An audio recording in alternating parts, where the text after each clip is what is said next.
on a subconscious level, you start a communication line between your subconscious and their subconscious, and you influence them. You don't control them or make them do anything, but you start working to influence them over to helping themselves, healing themselves, doing what you want them to do, whatever. And that remote influence is a method that was derived from the controlled remote viewing. And in fact, you really have to learn controlled remote viewing before you can do anything. But once you learn how to do it, it becomes very effective. Control. You go into a meeting and basically control the meeting without ever really, piping up and saying a word or doing anything.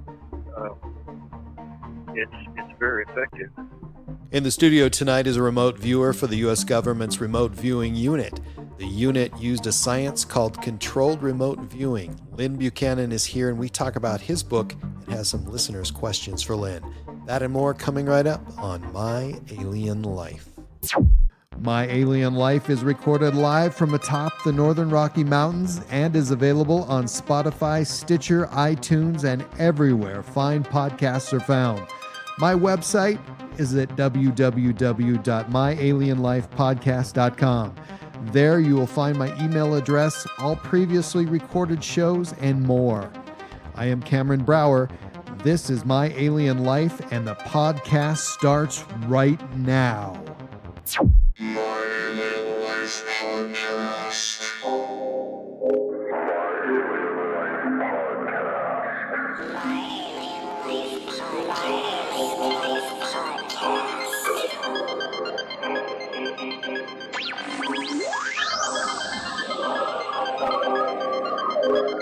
Three, two, 1, 0, and liftoff.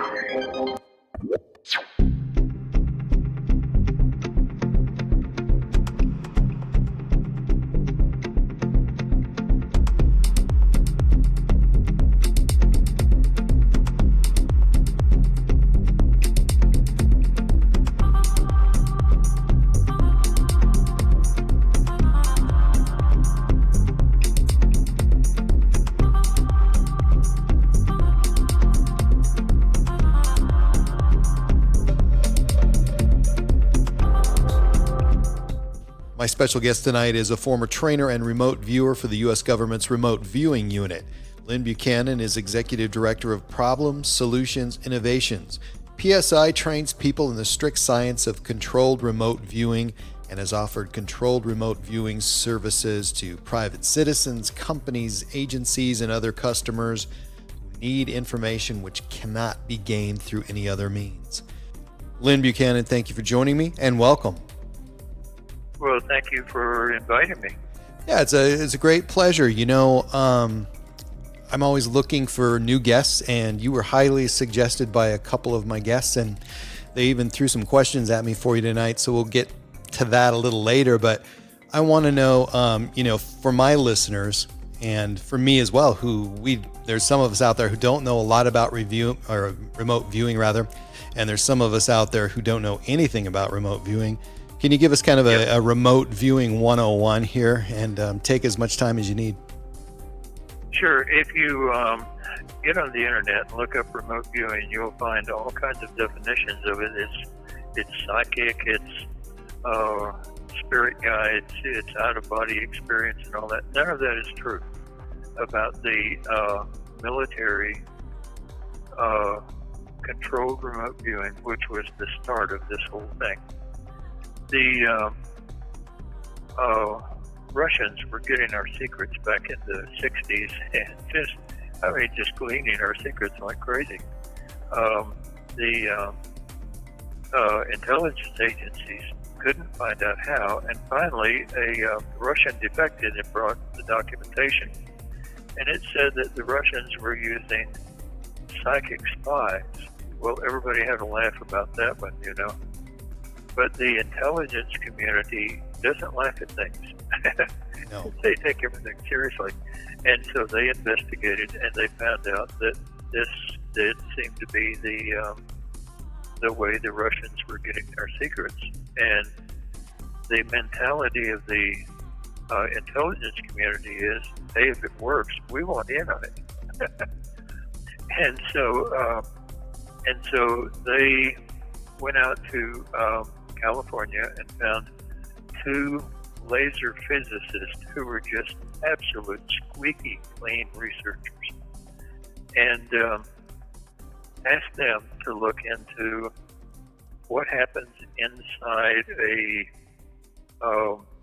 person's brain when they actually seem to be having a psychic experience that proves to be real. Not the fake ones, the imagination or anything like that, but the ones that do pan out. And they did their research. They found two extremely talented people. One was a cop, and the other was an artist that worked for the United Nations. And the one that worked for the United Nations was Ingo Swann, and he is very scientifically minded himself, and he developed a methodology that goes on the idea of your subconscious mind has intuition, and you just can't get to it because you can't get to your subconscious. So he developed a way to get the conscious and the subconscious mind talking to each other in symbols and patterns and all that, so that you could actually connect with your subconscious mind and find out what it has as intuitive information. The military further developed that into a spying technique, and for almost 25 years, the U.S. military used that to actually collect information on military, government, scientific, and research things in foreign countries. And it worked with a high degree of accuracy. As it got developed further and further, it actually worked. And so when you look at definitions of remote viewing on the internet, it's something that makes you psychic. No, you already have the intuition. The controlled remote viewing that was developed for and by the military is just a way to get your conscious mind and your subconscious talking to each other, so you'll have access to that intuition that you normally already have. And really, that's all it is. It's just a set of psychological and physiological tools to let you get in touch with your own subconscious. The beautiful thing is that once you do that, your subconscious not only can tell you what some foreign leader is planning, it can also tell you why you do the things you don't want to do, but you do them anyway. Why you don't do the things you want to do, but they never get done, and why you're making yourself sick, what the real reason is, and things like that. And so the CRV is not in and of itself psychic. It's just a set of psychological tools to let you get in touch with your subconscious mind and have access to your intuition. That's all it is. In the U.S., was there anyone researching this before the military? There were some researching it. Yeah, Stephen Schwartz. Also, many of the universities and all were researching psychic functioning and phenomena, and using databases and, keeping records and documenting things and all. Most of them, though, were trying to identify, quote, psychics, people who naturally have a talent for this. The thing about the controlled remote viewing that was for and by the military is that you don't have to be psychic. You go through these learned steps and you practice them, and you have access to your subconscious and its intuition. And so the military really didn't want to deal with psychics. The military likes everything to be uniform, and natural psychics, bless their hearts, some of them are really good. Yeah, they are. But getting a group of them together, we're all working the same thing in the same way. It's like herding cats. You just can't do it. And so one of the reasons that the military really loved this controlled remote viewing was that, first of all, it gives you control over the process. And second of all, it's uniform in nature. Everybody does the same method with the same tools. They write the same reports in the same format. And now that we have detective agencies, corporations, and so forth that are out there in the civilian arena actually forming their own controlled remote viewing teams, this uniformity has really made the process useful, extremely useful in civilian life. For police finding missing children, missing evidence, researchers, medical people, and so forth. So who was it and how was it discovered that you don't have to be psychic to be a remote viewer? Because to me, it would be, if you're out looking for people who could potentially do this, to me, I would think they'd be gathering up all the psychics, and maybe it started that way, but how was it discovered that you don't have to be? Yeah, it actually did. The process itself is actually more of a martial art, based on martial art methods. And so in the beginning, they were looking for psychics, and they were going to teach them how to be uniform. You will do it by, your sergeant says you will do it, you will. And so somebody tried it, and they said, hey, let's try somebody who's never had a psychic experience in their life. And I know this happened again once I was training in the unit. We brought this female captain in, and she had never had a psychic experience in her life. And so I went ahead and trained her. She turned out to be just a top flight controlled remote viewer, and actually did some fantastic intelligence work. Since it does not depend on your natural psychic ability, that's where they got the idea. What if we just grab somebody off the battlefield? And the thing is, originally they wanted to, after they found out it could be trained to anybody, what they wanted to do was they wanted to bring somebody in from each military unit and train them to do it. But the training is very complex, and it's like mastering a martial art, and so and it's lengthy.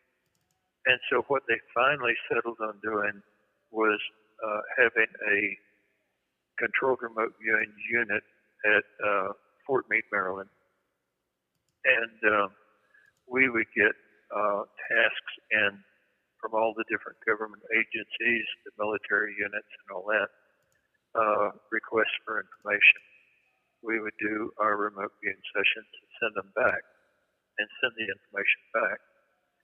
Now, it's very important to note that nobody in government or the military sends the troops out on the word of one person.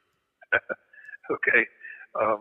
And so all of our information went into a melting pot of information from spy in the sky satellites, ground agents, radio intercept traffic, and such as that. And it proved to be extremely useful in helping guide investigations and helping bring home captured soldiers and helping plan for battles, plan for the next day of battle, and predict what was going to happen on the enemy side for the next day of battle. And so it was used in that way to gain information to add into the melting pot of all of the intelligence effort. Interesting. So let me ask you this. Do you think that you have people, you mentioned martial arts, and you had people out there who have practiced martial arts for years and years and years. Do you think they're using a power that even they don't quite understand? Is that part of it? Oh, I think so. I know one of my students is an 8th level black belt ninja, and he only wanted this because he told me the reason he wanted the training was because there's a thing in I learned this from him, by the way, in ninja training called Sake no Jitsu, and that is an awareness of everything around you 360 degrees. And that in their ninja training, they will have the masters come up behind you and try to hit you in the real training, hit you with a actually sharp sword. And that if you don't respond without seeing them, because you're not going to hear them coming, then of course you just learned a hard lesson the hard way. But he wanted it for that, and for expanding his awareness. And so he took it. And when he was in his beginning training, he and I were walking down the hallway one day, and I was behind him. And I thought, I wonder if I could reach up and slap him on the back without him, expecting it. And without even missing a step, turning around or anything, he just said out loud, "Don't even think of it, I'll hurt you." Wow. And so, well, that answered that, I guess. Absolutely. So, but, go ahead. Yeah. The mental part of the highest levels of all the martial arts are knowing what's going to happen before it happens, being extremely aware of everything in your, around you and all that.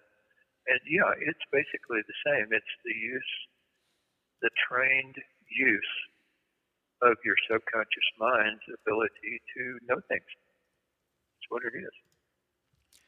Were there people out there who definitely you could recognize that were better than others at remote view? Yeah, and one of the things is people always say, well, who is the best remote viewer?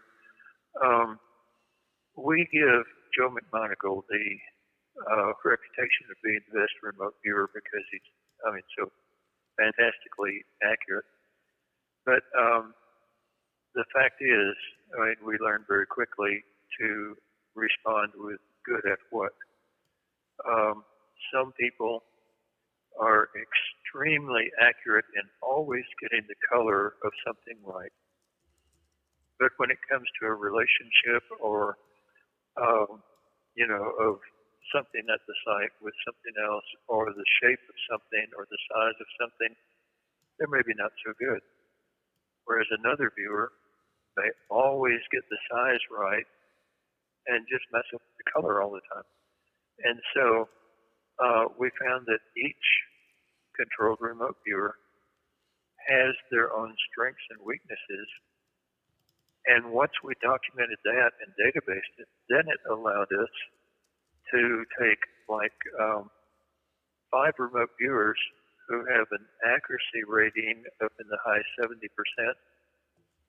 test them only toward their strength, and as a group come out with 90% accuracy. Wow. And so, it helped to build teams, which the military does, and which corporations now do, and detective agencies and all that.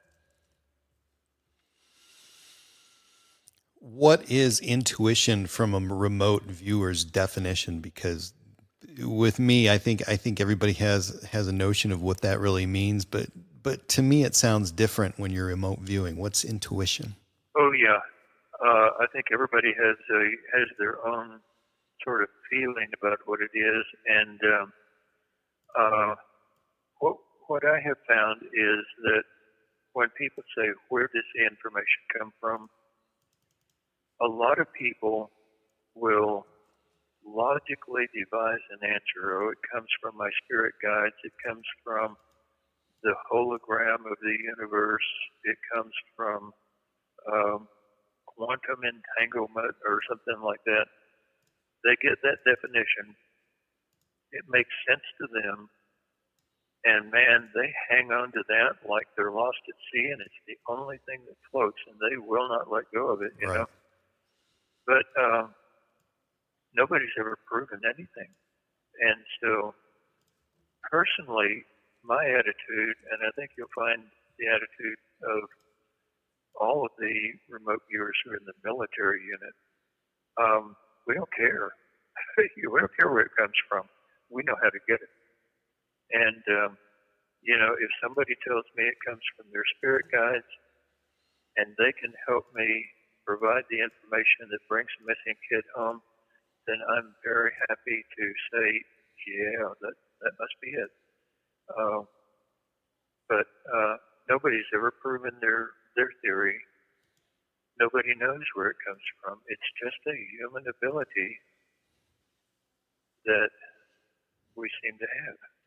Well, and I think too that the older you get, the more your perception changes of the world. I mean, when you're a kid and when you walk into a room, you're picking up all kinds of nonverbal clues and non-visual clues, just things that the room gives you. And when you're adult, that changes. So do kids acquire this differently, and do they perceive things differently? Have anybody even tried to experiment with a kid? I hope they didn't. But in the States, that's sort of a minefield, because if you teach this to a kid and once they get 35 years old, they rob a store, what's the newspaper going to say? X-ray remote viewer, right? Come on. But we have found that kids take to this a lot faster. We tend as adults to go blind mentally as we grow up. Now, in the training, we have exercises that teach you this, an Americanized version of this Sakana Jutsu, to become extremely aware of your surroundings at all times. Because if you can do that here, then we can send your mind halfway around the world somewhere, and you can do it there. If you can't right now describe to me what's on the wall right behind where you're sitting, then I couldn't ask you to do that in a remote viewing session. Good point. So what do you see? I mean, is it a combination of many different things? Is it a vivid picture image? What are you picking up, and what are these clues, and how do you record them? The subconscious mind, in our training, we train the subconscious mind to actually speak to the conscious mind through the body. And so through a process of training and practice with certain psychological tools, okay? So this is an oversimplification. We teach people that you feel the temperature of the targeted site. If there's something at the site, we can say mentally run your hand over it, tell me how it feels, and your subconscious will actually, we've tested this, will actually put the electrical signals into your nerve endings so that your fingers feel what it would feel at the site, because that's what your subconscious is trying to tell you. And so we'll say, okay, mentally smell it. What do you smell?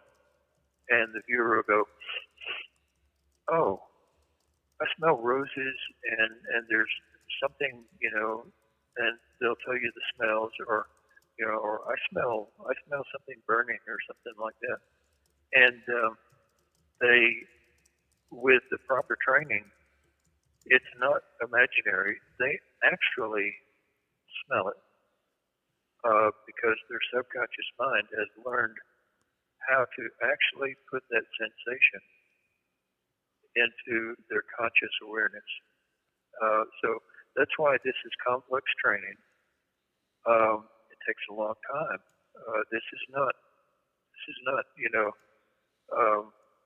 take a 3-day course and all of a sudden you're a master psychic. I mean, that's what you're going to find a lot on the internet. There's one guy that says for $93, I think it is, I will send you a 1-hour tape. You lean back and listen to that tape, and you will be an accomplished remote viewer. And you're going to lose $93. It's not going to work. Sounds good though. 1 hour sounds better than 10 weeks or whatever. I know people are very hopeful, right?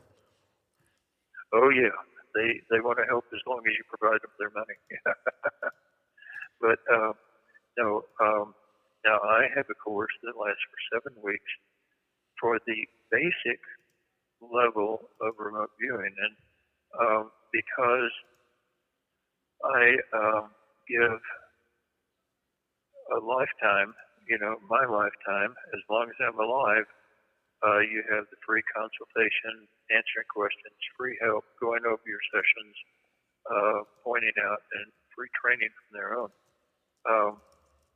I charge for it, and it's expensive, but I figure with each student, I wind up making about $4 an hour if I'm lucky.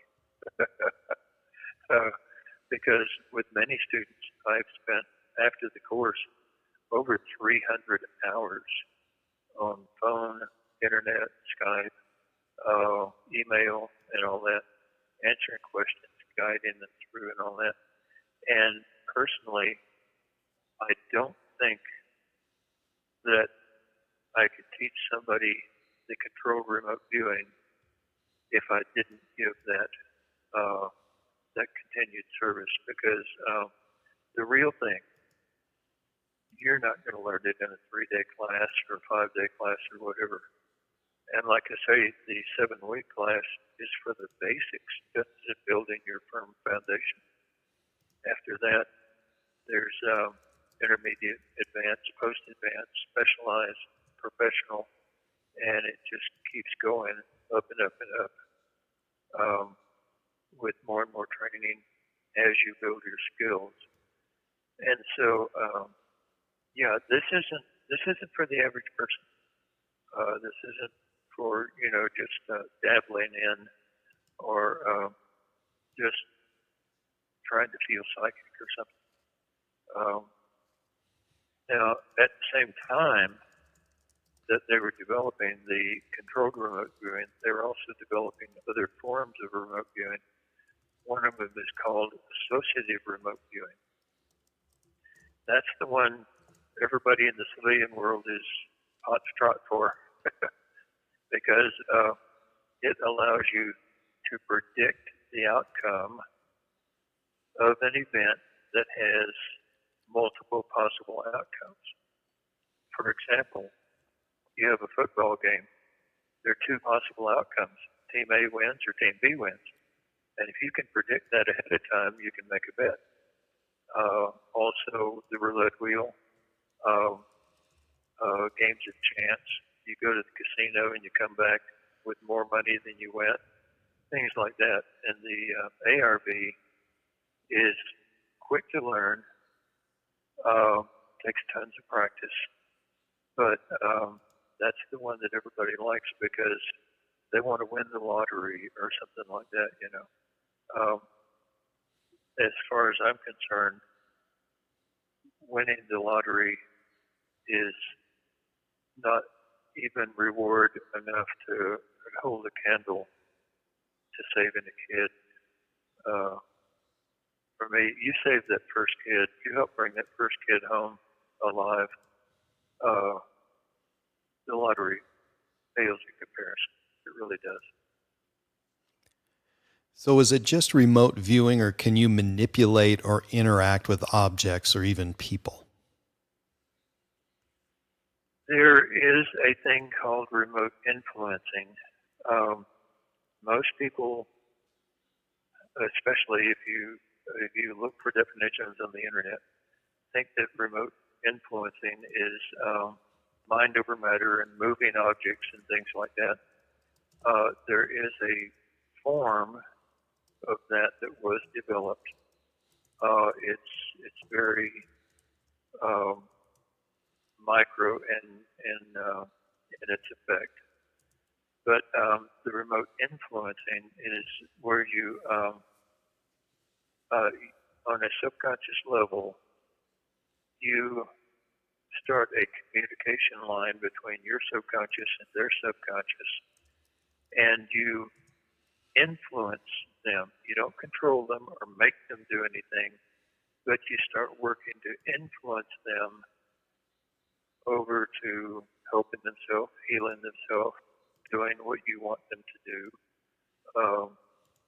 whatever.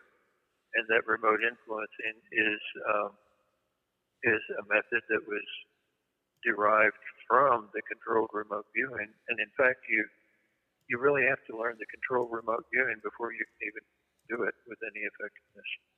But once you learn how to do it, it becomes very effective. You can go into a meeting and basically control the meeting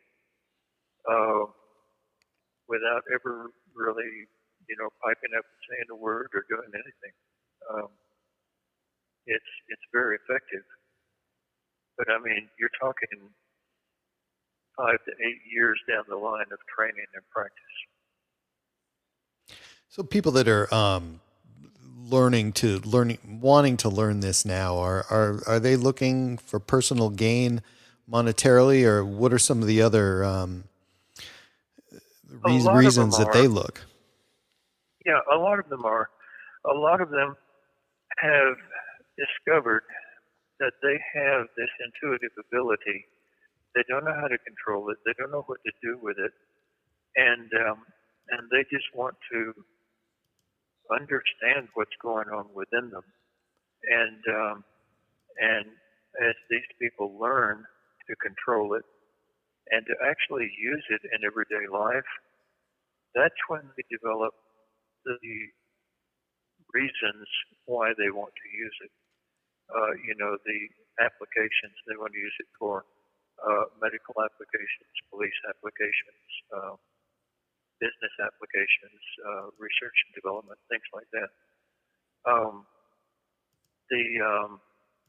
There are a lot of people who just want to, learn the ARV and make money. There are a lot of people who come into it for very altruistic reasons. They want to help find and rescue missing children and things like that, we always warn them that the world can be a pretty nasty place out there. And if you don't learn how to protect yourself, which is part of a big, big part of the training, if you don't learn how to protect yourself and you go out and you're going to save a missing child, and all of a sudden you experience that child being molested, murdered, cut into pieces, and spread across an acre of land. It's something that you are not prepared to experience. And so in our training, we teach you that the world can be a very nasty place out there, and we teach you how to protect yourself, your emotions. And so many people who come into it for altruistic reasons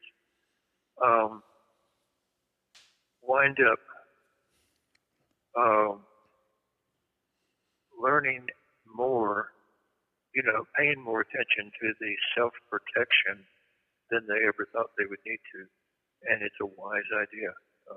The world can be nasty out there. Is looking at something in a box, say, concealed on a table, the same as looking at a person 8,000 miles away? And how do you actually find the site? That's my big question tonight.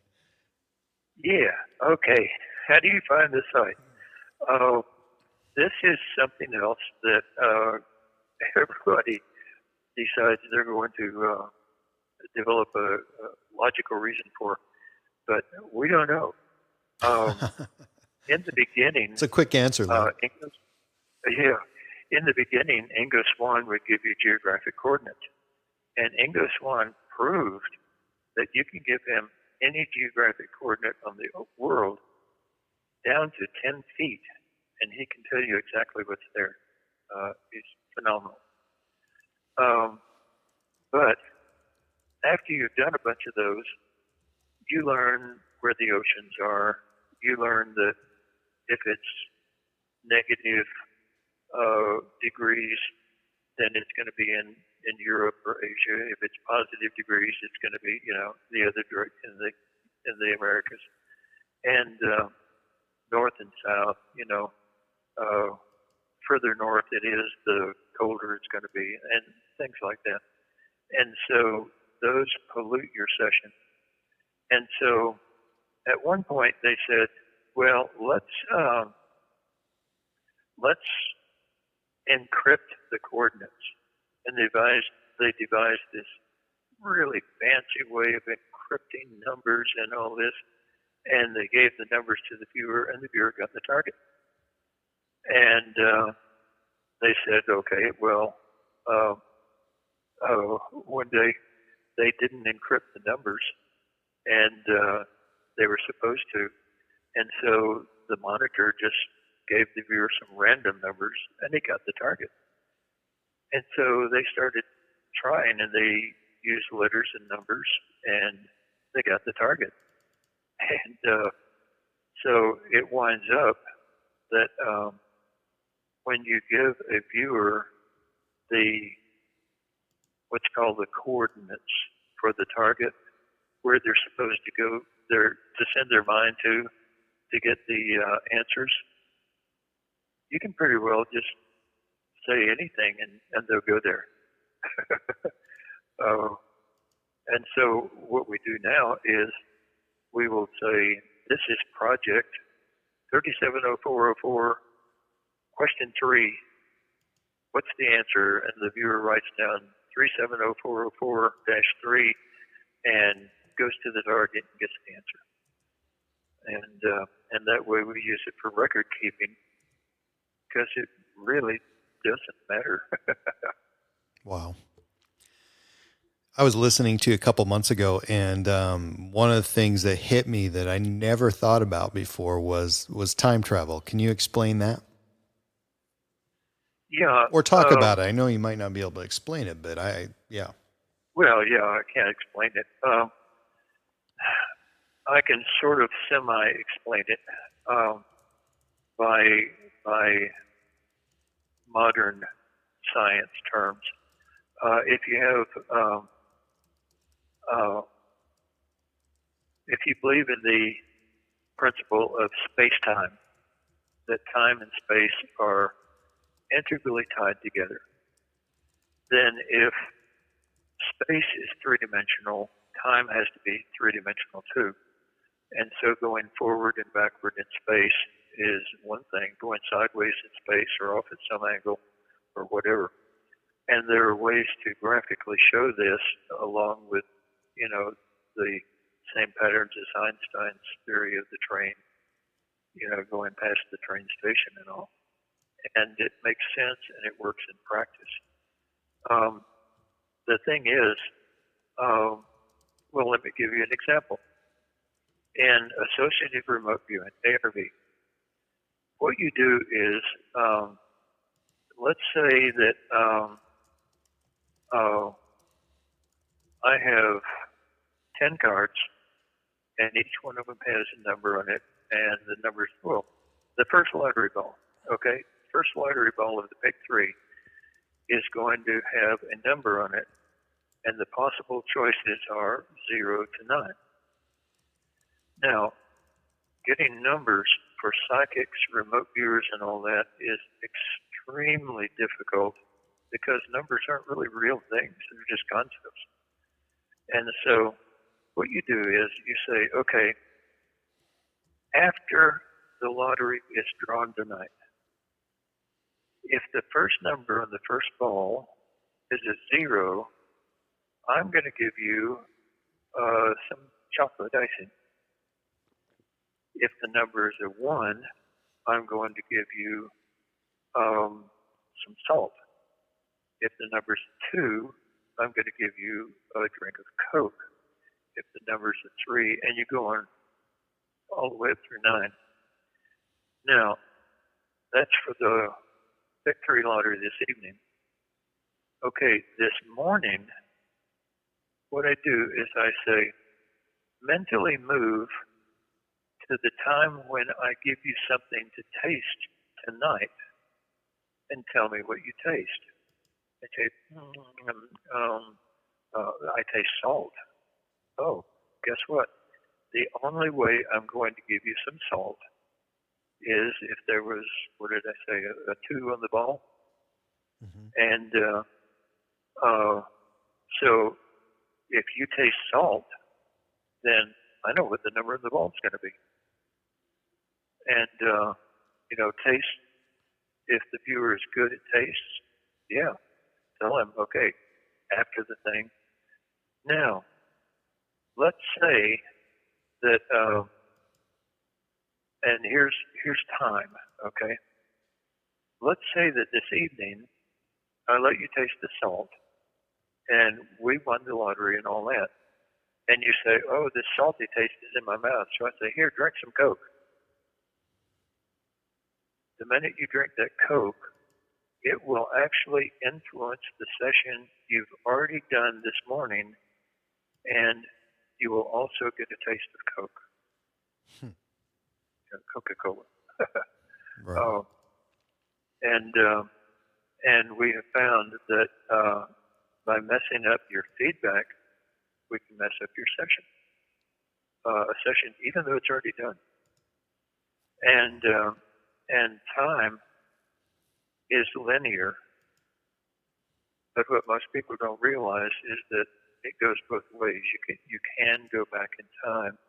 You can influence the past. And, we've proven that in experiments. Amazing. Doesn't that just continually blow your mind, or are you used to it by now? Oh, listen, I'm not surprised by what I see the viewers do anymore. But if I ever stop being amazed by it, I'll go back to programming computers. Yeah. There's more money in it anyway. And I'm just continually amazed by what the human mind can do. And as we get people trained in the civilian arena, and they're doing things that are not strictly by the boot military. We're finding new things that people's minds can do. The human mind is phenomenal, and what it can do is just so far above what we can even perceive during a normal day that, oh yeah, I'll never quit being amazed. I won't. There's no way. I do know people, and I'm sure you do too, that I don't think they quite realize how spectacular that we are, because Oh yeah. it must be alien, or it must be technology from beyond this world. But this world technology and the ability of the human and their mind is remarkable. Yeah. To paraphrase Pogo Possum, we have met the aliens and he is us. Yes, exactly.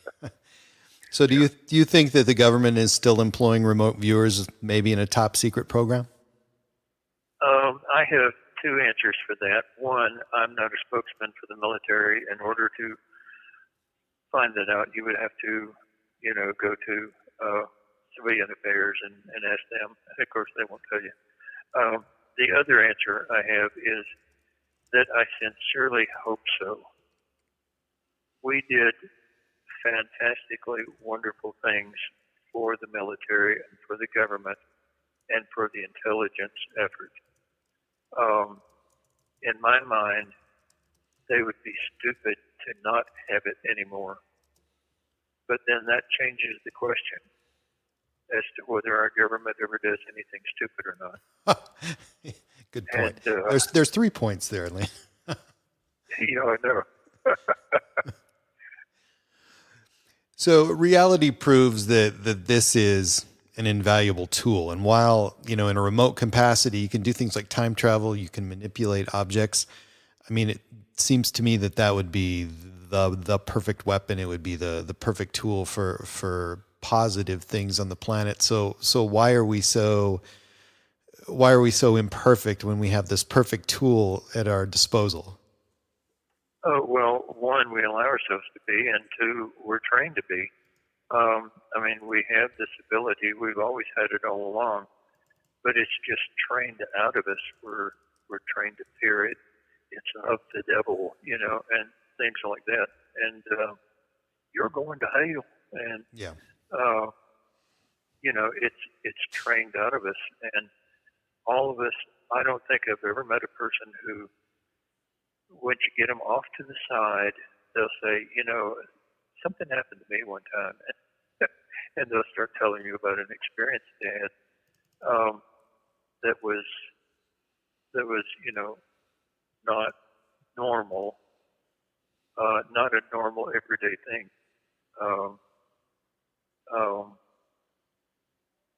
I forget which scientist it was that said the major changes in science don't come from a revolution. They come when a person says, that's funny. Right.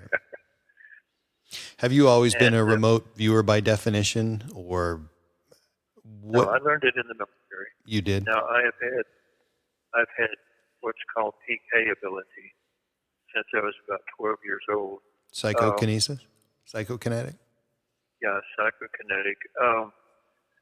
When I was about 12 years old, I started having these experiences where if I got excited or something, things would fall off shelves, the old poltergeist kid story and all that. And I started playing with it and learning how to control it.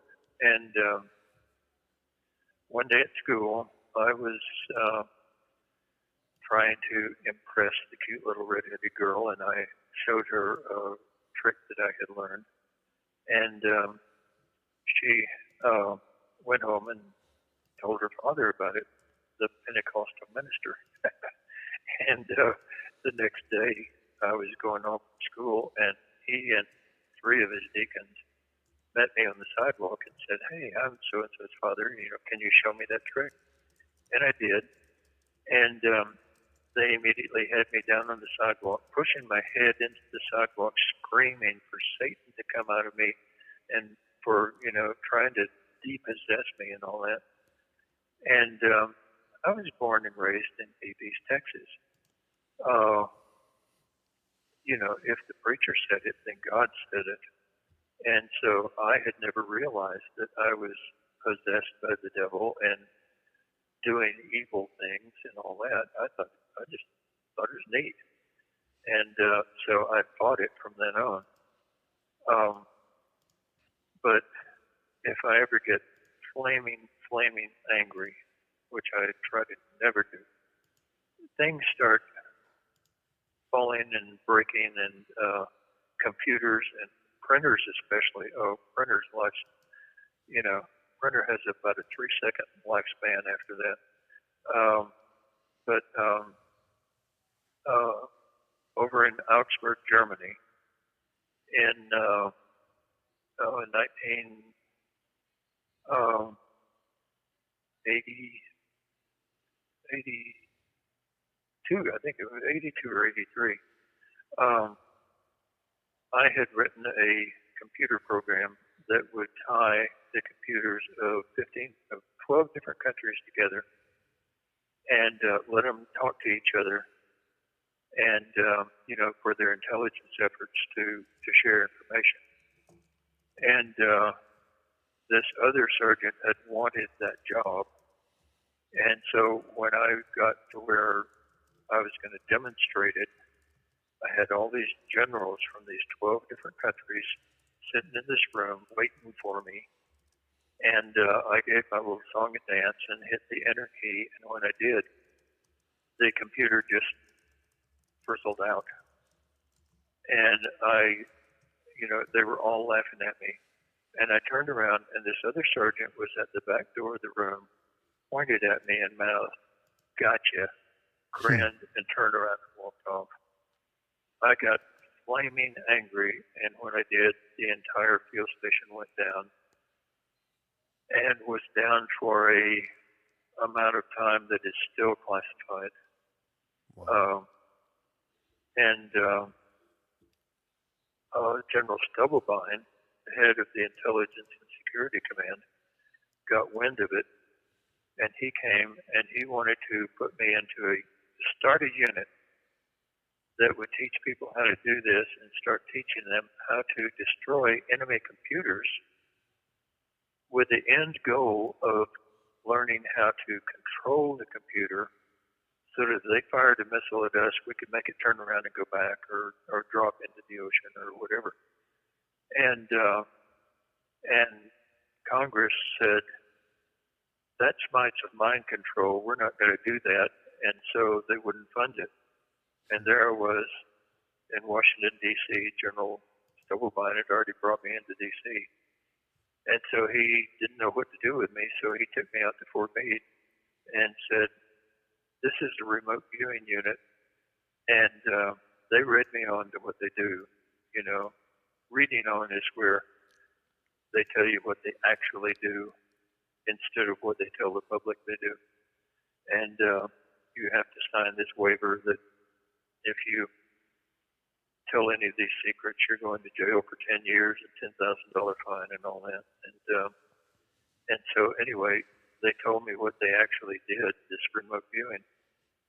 And I thought, come on, this is the U.S. military. They don't do that stuff, And so over the next couple of days, I watched them, and they were doing this amazing stuff, collecting intelligence by just sitting down at a table with a pen and paper and collecting intelligence that couldn't be gotten even by spying the sky satellites, and drawing the floor plans of a building where hostages were being held so that the troops could go in and rescue the hostages without getting them killed.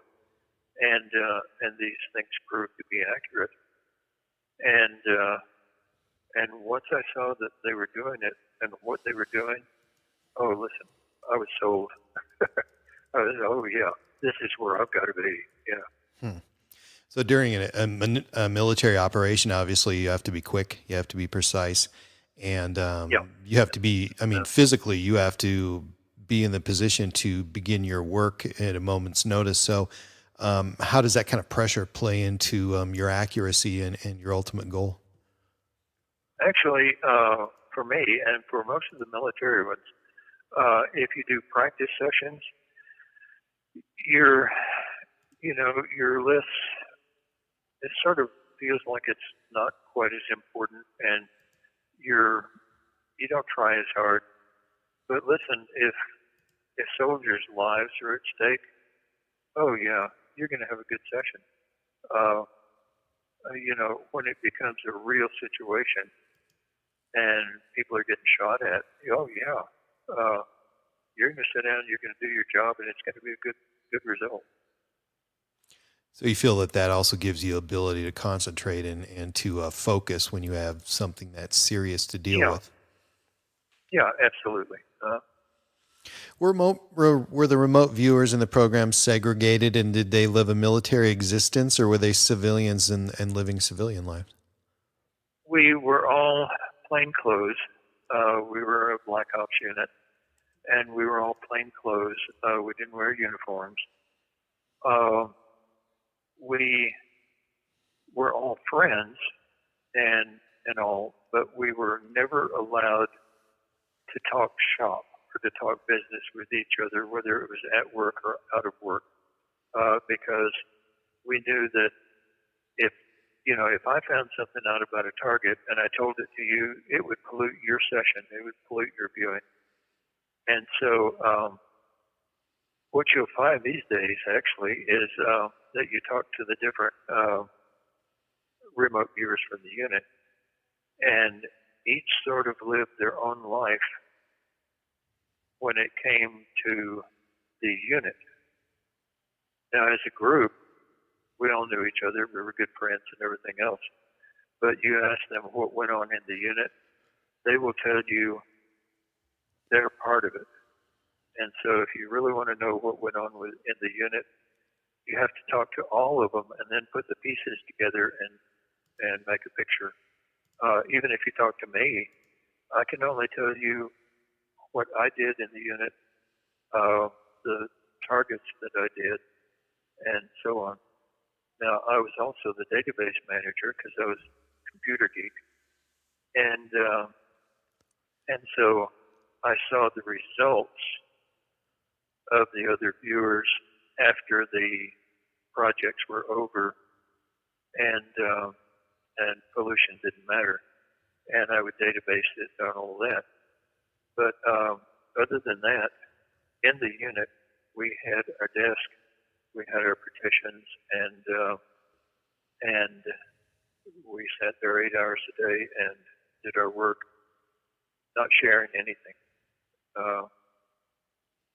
You go to lunch, you never talk about work. You go home, you never talk about work, period.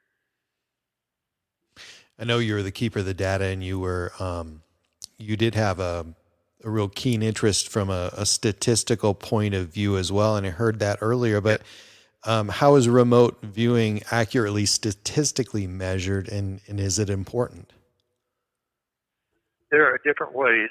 The way it was done at Stanford Research Institute, where this was originally started by the first government contract, they would give a viewer a target. The viewer would write up a session, and then they would lay out 5 different targets on a table, pull somebody in from the hallway and have them read through that session, and then look at the 5 different targets and say, oh, I think they're talking about this one.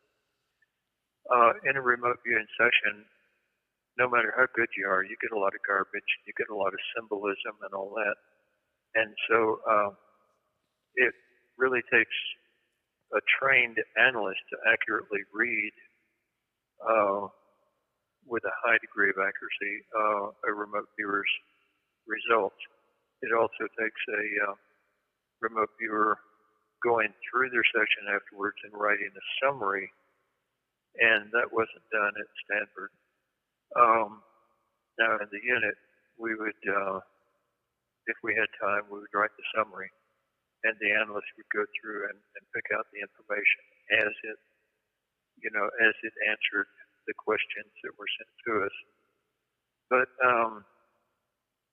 the scoring of it actually wound up to where, you say, there's an object, okay? And you look at the feedback. Is there an object? Yes or no? The object is red. Is it red? Yes or no? It's big, it's round, it's cold, it's man-made, and you go through each one of those perceptions, and you look at the feedback and say, is that right or not? And that's where we find out whether a person is good at colors or shapes or sizes or purposes or relationships or whatever. And that's where the database will, you call up a viewer and you look for their strengths and weaknesses, and there's a chart. It says, hey, they're strong in colors. They, if they give you a shape, ignore it. But something like that, yeah. Can two or more people or a group work together to do a combined view? Yeah. Ideally, what you do is a customer may have like 3 questions, and you pick the viewer who's best at answering each question, and you give a different question to each viewer. Now, many times, a task would come in, and they would say, okay, we're in a hurry for this. We have 6 viewers here. All of you do your session. I want the answer back within an hour. We're going to write it up and send it in. And so, ideal conditions didn't always happen in real life. I want to ask you a couple of questions here, actually more than one. I have a listener out there by the name of David Powell, and I asked him if he had any good questions for you, and yeah, wow, he did. So here's the first one. He asked, when remote viewing future events with the idea of quantum entanglement and the double slit theory, do you believe that we could be possibly changing future events just by looking at them?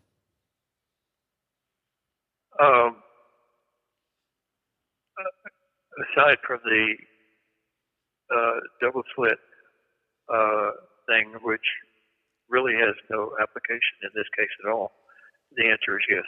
You can't change the future. Let me give you an example. Let's say I view the future.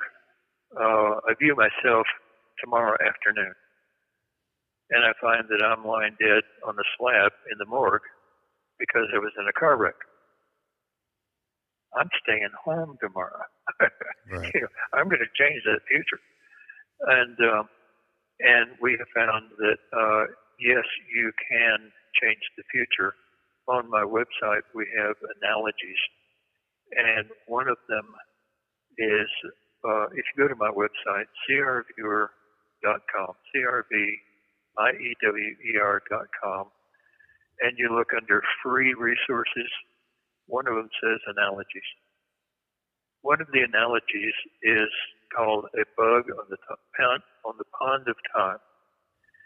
And the analogy goes, you're a bug sitting on the pond of time, and you look across the pond of time, and there's another bug over there sitting by a rock. And you think, that bug would make a good meal for me, so I'm going to go over there. And you start skimming across the pond of time, and as you do, you set up a wake in front of you. And you set up a wake in remote viewing in front of you in time as you view a target. And let's say by the time you get there, that wake has scared the other bug off. Well, simply by viewing that target, you have changed it. However, the rock is still there. And what we have learned is that there are rocks in the pond of time, things that you're not going to change. If there's a comet headed toward the Earth, You can remote view it all you want to. It's going to hit, you know. But if I see myself in the morgue tomorrow because of a car wreck, I'm not getting in the car. So I can change some things, but some things I can't. And it's sort of a study, not a really highly detailed study, but we found that, if you change something today, then time goes off in a totally different direction.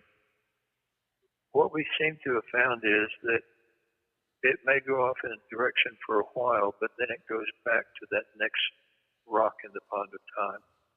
So it doesn't create a whole new universe that goes off in a totally different direction. It just changes things that are going to happen up to that next rock, which is going to happen no matter what. And you may have changed the immediate future, but in the long run, you really haven't changed a thing. You know, nature has put in a bunch of checks and... Go ahead. Yeah, the best example there is that I heard this one time. Life is like playing chess with God. You may beat him in many different, moves, and you may pull off some really good moves that foil his good moves and all that. But in the end, he's going to win the game. Right. And that's kind of leading up to my question. Nature has a lot of checks and balances, but here we have this mechanism that allows us to maybe manipulate something in the future. Is it there by accident, or is it there by design, or are we meant to be doing this? Should we be? I think it's a part of our nature. It's just it's a part of being human. I believe that I am a Christian. I am religious in nature. I believe that God made us and gave us that ability for a reason. Now, if you don't believe in God and all that, then hey, we evolved that way, and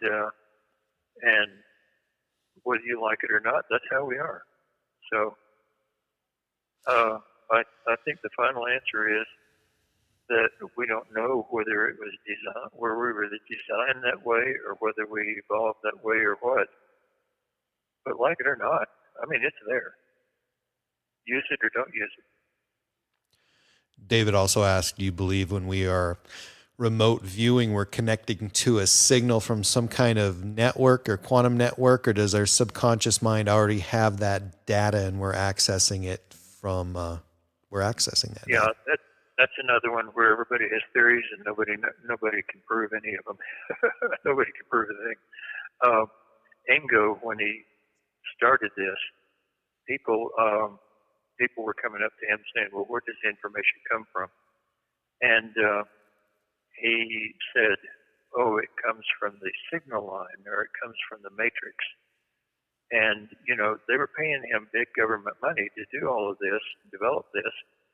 And so he would say it comes from the signal line, or it would come from the matrix.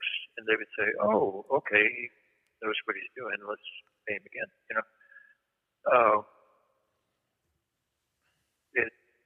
saying it that way was better than saying, I don't know. Because Ingo knew that there's no known source for it. It may be the collective consciousness. It may be, who knows? It may be spirit guides or whatever. Nobody can prove a thing. So what about things that are otherworldly and UFOs and ETs? Is there such a thing as remote viewing? Have we done that? Is that possible? Oh, yeah. Now, I'm always cautious here. In the military unit, we were never once, not one single time, were we ever officially tasked to do UFO or ET targets. We were about military, government, scientific research, and all that, just plain real world hard targets. We were never once tasked to do ET, other worlds, anything like that. Now, did we ever do it? Well, sure. I mean, you got this tool. You want to see what you're going to use it for. And Ingo one time was tasked to tell what the Jupiter probe would see when it went into the atmosphere of Jupiter. And, Jupiter's a gas giant. And he described all these mountains and everything, and everybody laughed, and they said, no, it's ridiculous, he's wrong. Well, 12 years later, they got the telemetry back, and as it went into the atmosphere, it showed all these mountains, and he had drawn them. They're there. So, yeah, we've done that. I have done projects for moon exploration companies, space exploration companies, and so on. Yeah, we've done that kind of work. And in the military unit, although we were never officially tasked, some senator might come by and say, hey, I have a personal question, Well, what are you going to say to a four-star general or a senator? No. You're going to say, sure, I'll give it a try. And so, we did those targets, but never officially in the unit itself. Now, after the unit, a lot of people who were in the unit have been hired and tasked to do these. Like I say, I've done work moon exploration, space exploration companies, and developing equipment, developing habitats, and so on. Yeah. So, of course, military applications, you're going to see things that are disturbing, but what about other disturbing things that you would never expect, things that were possibly not of this world or of another world? Anything out there ever just creep you out, and what happened? Oh yeah, disturbing police cases. Police work is quite often stuff that'll give you nightmares. Yeah. Other stuff, I know there was one, this is going into what's called esoteric targets where you don't get feedback. I was doing a space thing for a space exploration company one time, and I came across these two individuals on a distant planetary body, and, in our solar system, in fact. And they said, "Well, access them mentally." See, and I accessed them mentally, and I got a little bit of what they were saying to each other and their conversation, but it was so 100% alien that I could never put what I was getting into any kind of words, and probably only understood maybe one hundredth of what I was perceiving. I was perceiving it, but it was the most alien thing beyond anything I could imagine. And so, yeah, we've done those things, and, that was shocking to me, because I figured, hey, everything in the universe goes by certain rules, but, I mean, their communication, their thought processes and everything were just beyond right. anything. What about on Earth? I know there's a lot of people that try to remote view different crypto objects and organisms. Have anybody remote, are there people remote viewing Sasquatch or the Loch Ness Monster, things like that in the U.S. or anywhere else? Really? Yeah. Amazing. And animals, especially. lot of the remote viewing for animals, accessing them mentally, is for healing. It's also good for helping with training, but most of the people who are doing that are doing it for helping the animals heal. And yeah, it's being done, and there's some success in it. I wish people would keep better records. I'm a database freak. I'm geek to the core, but I wish people would keep more accurate records and keep more records. Anecdotal stories just don't cut it, for databases. But yeah, there's a lot of success at it. Yeah. In the military program that you were involved in, obviously there had to been millions and millions of documents that were available. Are those available now, and are they worth looking at? I know this. I think that the last count was like 37,000 records about our program. Even a lot of our sessions that are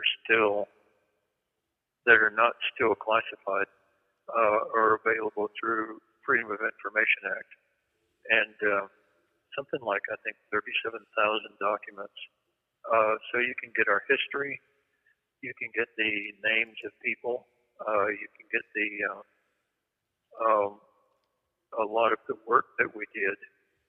Like I say, a lot of it is still classified and probably will remain that way for decades to come. But there's quite a bit of information you can get out there. And in fact, if you look up Paul Smith, who is one of our remote viewers, he has, for sale, he has downloaded all of those documents that are declassified now and put them onto DVDs, and he will sell you the set of DVDs so that you can wade through 37,000 documents by yourself.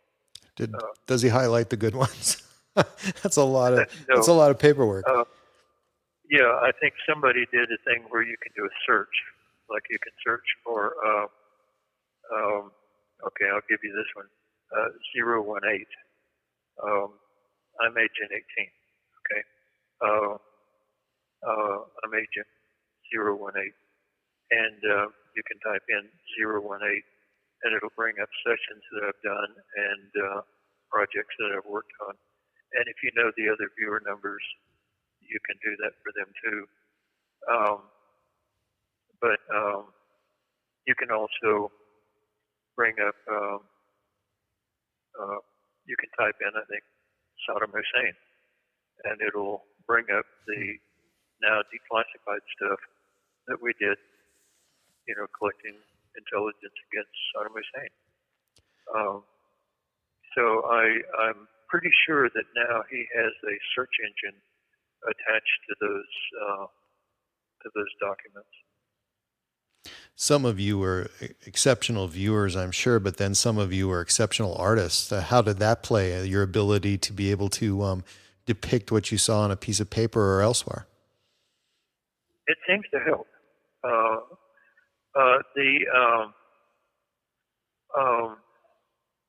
The discipline of a martial artist gives them the discipline to stick with the remote viewing and learn it.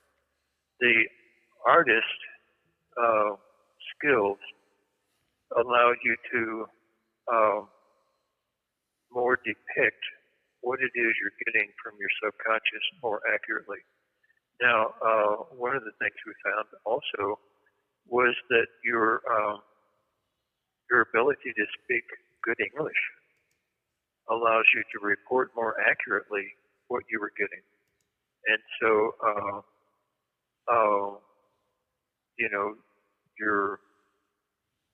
your ability to just simply use proper English is going to help you as a remote viewer because it lets you report better. And the other skills that are required in remote viewing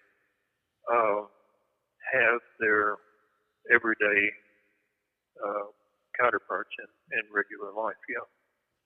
You authored the book, The Seventh Sense, The Secrets of Remote Viewing as Told by a Psychic Spy for the U.S. Military. Tell me about that book. Yeah. That's my next read.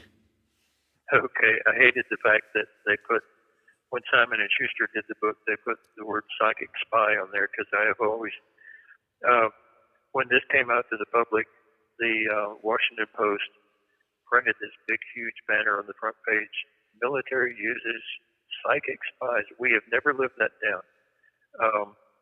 And from that day on, internet, everybody else, you're a remote viewer. Oh, you're one of those psychics?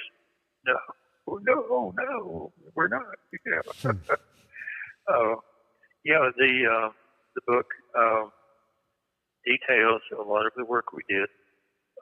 It also, in the back, has a lot of exercises that you can do to gain more contact with your own subconscious, whether you ever take the training or not.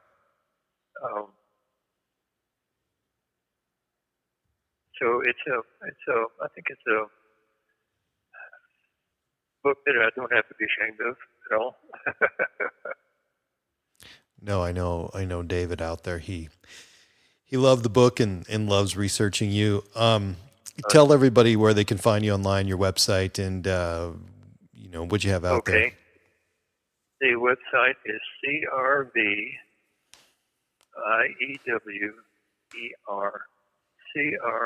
crviewer.com. And I have 2 online courses now, one for ARV, one for CRV. They are totally in-depth courses. So, if you're just wanting a quickie thing that you can do overnight and go out and win the lottery the next day, these are not for you. Don't waste your money and your time.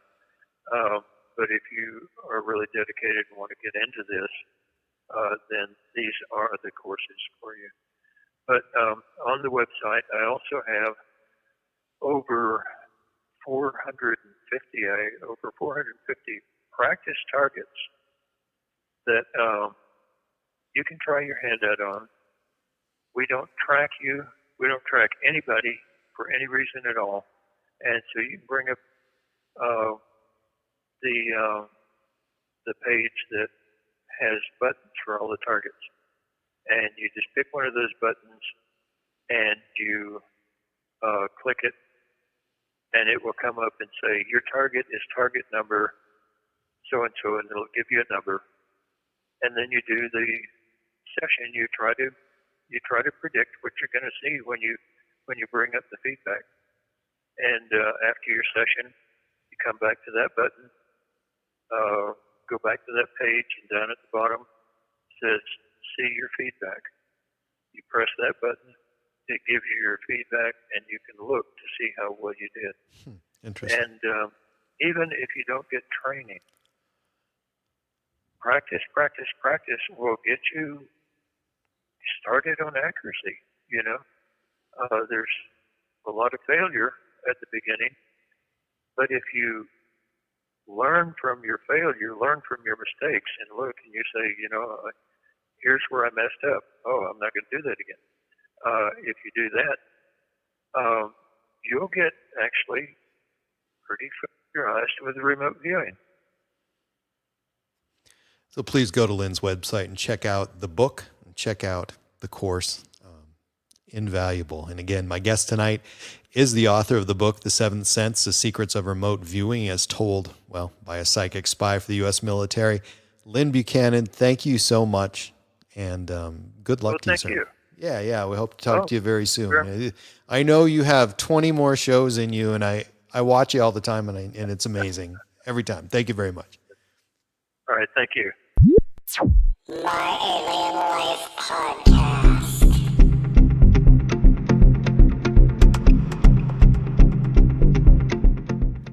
You can find my website at www.myalienlifepodcast.com, and please subscribe to my latest downloads at iTunes, Spotify, Stitcher, and at podbean.com. And please follow me and like me on Facebook and Twitter.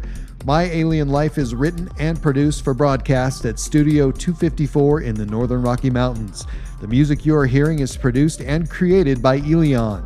You can find all Elion's work online at Heart Dance Records.